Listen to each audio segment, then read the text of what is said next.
Think about the very first thing you did this morning after your alarm went off. Did you reach for your phone to silence the noise and immediately start scrolling through notifications?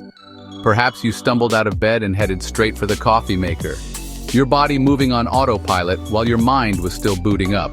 These small, seemingly insignificant actions are not random choices you consciously make each day. Instead, they are the product of powerful, deeply ingrained habits. These habits act like an invisible puppeteer, pulling the strings of your daily life, guiding your behaviors from the moment you wake until your head hits the pillow at night. They are the silent architects of your routine, and understanding them is the first step toward regaining control. Most of us believe we are in the driver's seat, making deliberate decisions throughout our day. We think we choose to eat that afternoon cookie. We think we choose to flick on the television after dinner. We think we choose to procrastinate on an important task. However, a vast portion of our daily actions, some studies suggest over 40%, are not conscious decisions at all. They are habits. Your brain, in its endless quest for efficiency, automates common behaviors to conserve precious mental energy. This automation is a survival mechanism, freeing up your conscious mind to focus on new challenges, solve complex problems, learn new things. But this efficiency comes at a cost when the automated scripts are no longer serving you well. The good news is that you are not powerless against these automated routines. While habits are strong, they are not unbreakable. The key to transformation lies not in a heroic battle of willpower, but in a subtle understanding of the system itself. It's like being a mechanic for your own mind. Once you know how the engine works, you can tune it for better performance. Build a life that feels more intentional. At the core of every single habit, from biting your nails to your daily exercise routine, is a simple neurological pattern called the habit loop. This three-step process is the secret recipe your brain follows to automate behavior. Understanding these three components is like finding the user manual for your own mind. The first part of this loop is the cue. The cue is the trigger, the spark that tells your brain to switch into automatic mode and which habit to use. Cues can be almost anything. A specific time of day like 3:00 p.m., a particular location like your couch which signals TV time, a certain emotional state like feeling bored or stressed, or the presence of other people. Following the cue is the second part, the routine. This is the behavior itself, the physical or mental action you take. The routine can be complex, like backing your car out of the driveway, or incredibly simple, like clicking on a social media app icon. The final and arguably most important part of the loop is the reward. The reward is the prize at the end of the routine that tells your brain, hey, this whole loop is worth remembering and repeating in the future. The reward satisfies the craving that the cue initiated. For the coffee habit, the reward is the jolt of caffeine and the feeling of alertness. For the social media habit, it might be a small hit of social connection or a distraction from boredom. For a junk food habit, it's the satisfying taste of sugar and fat. Section 3, Small Triggers, Big Actions, the domino effect of cues. The domino effect of cues. The cue is the starting gun for the habit loop. Its power should never be underestimated. Often we focus all our energy on resisting the routine, the bad behavior. We forget the true battle is decided earlier when the cue appears. These triggers are like tiny dominoes. Once tipped, they can set off a chain reaction, leading to a much larger action. If you want to stop snacking on junk food in the evening, clenching your fists won't cut it.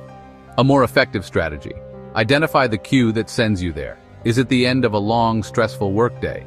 Is it sitting down on a specific chair in your living room? The cue holds the key. By identifying your cues, you can manipulate them. If the cue is seeing a bag of chips on the counter, move the chips to a high shelf out of sight. This is controlling your environment. Remove the trigger, and the habit loop never begins. You don't have to rely on willpower. The starting gun never fires. This principle works for positive habits too. Want to read more? Don't hide your book in a drawer. Leave it on your pillow, or on the coffee table. A visible cue. Think about the context your habits occur in. The 5 most common cues are location, time, emotional state. Human beings are fundamentally wired to follow the path of least resistance. Our brains are energy conservation machines, and they will always favor the easiest option available. This is a critical insight for habit formation. No matter how motivated you are to start a new positive habit, if it's too difficult or inconvenient, your brain will eventually find a reason to quit. The secret to making a new habit stick is to make it ridiculously easy to start. Lower the activation energy required to perform the routine, especially in the beginning. The easier an action is, the more likely you are to do it, and the more you do it, the more automatic it becomes. Consider exercising for 30 minutes every day. Changing clothes, driving to the gym, the workout itself, showering afterward, is high. Shrink the habit instead. Do one push-up. Put on your running shoes and step outside for 1 minute. This sounds almost silly, but it works. The goal isn't the workout, it's making starting automatic. Once you're outside, it's easier to walk or run a few more minutes. This is reducing friction. Remove steps between you and the habit. Fill a large water bottle in the morning and keep it on your desk, right in your line of sight. The friction of getting water is reduced to simply reaching out your hand. The habit loop is cemented by its final step, the reward. Without a satisfying reward, your brain has no reason to remember and repeat the routine. This is where many people fail when trying to build new habits. They choose routines like eating salad, going for a run, but they fail to link them to an immediate, positive feeling, The long-term reward of better health is too abstract and far in the future for the brain to form a strong connection. To effectively train a new habit, the reward must be immediate and tangible. It must be something your brain craves and recognizes as a positive outcome right after the routine is completed. The most powerful rewards are those that provide a sensory or emotional payoff. After you finish your new difficult workout routine, don't just move on with your day. Take a moment to savor the feeling of accomplishment. Treat yourself to a delicious protein smoothie, enjoy a long, hot shower, or simply sit for 5 minutes and listen to your favorite song. This small, immediate indulgence acts as a powerful reinforcer. Your brain learns to associate the difficult routine, the workout, with the pleasurable reward, the smoothie or the feeling of relaxation. Over time, your brain will start to anticipate this reward, making it easier to start the routine in the first place. It's also crucial that the reward genuinely satisfies the craving that the cue initiated. If your 3 p.m. cue is a feeling of low energy and brain fog, one of the most effective strategies for introducing a new habit into your life is a technique called habit stacking. The core idea is simple. Instead of trying to create a new habit from scratch, you anchor your new desired behavior to an existing one that is already firmly established. Your current habits are already wired into your brain, complete with their own cues and routines. By using an existing habit as the cue for a new one, you are leveraging the automaticity that is already there. The formula is straightforward. After I, current habit, I will, new habit. This creates a clear and immediate trigger for your new routine. Let's look at how this works in practice. Suppose you want to start a daily meditation practice, but you keep forgetting or don't have time. You almost certainly have a deeply ingrained habit of drinking a cup of coffee every morning. This is your anchor. Using habit stacking, your new rule becomes, after I pour my morning cup of coffee, I will meditate for 1 minute. The act of pouring coffee, something you do without thinking, now becomes the unmistakable cue to sit down and meditate. You're not relying on a vague intention. You're linking the new behavior to a specific moment that already happens every single day. The beauty of habit stacking is its scalability. We have covered a lot of ground exploring the hidden mechanics of your brain and the loops that dictate your daily actions. Before we continue, let's take a brief pause. Information is only useful when it leads to insight and action. So right now, in this moment, I want you to stop reading and simply reflect. Think of one habit in your life that you would like to change. It doesn't have to be a monumental, life-altering habit. It could be something small, like mindlessly scrolling on your phone at night or skipping breakfast in the morning. Choose just one. Now, with that one habit in mind, try to dissect it using the habit loop framework. What is the cue that triggers it? Is it a time of day, a feeling of stress or boredom, a specific place? Be a detective and identify the starting signal. Next, what is the routine? Describe the actual behavior. What exactly do you do?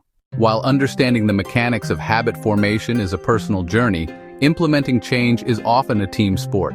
Human beings are fundamentally social creatures. For thousands of years, our survival has depended on our ability to belong to a tribe, to cooperate, to conform to the norms of our group.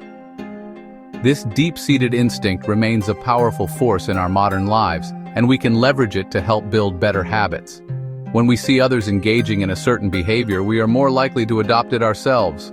This is the principle of social proof. and it can be a powerful ally or a formidable foe in your quest for change.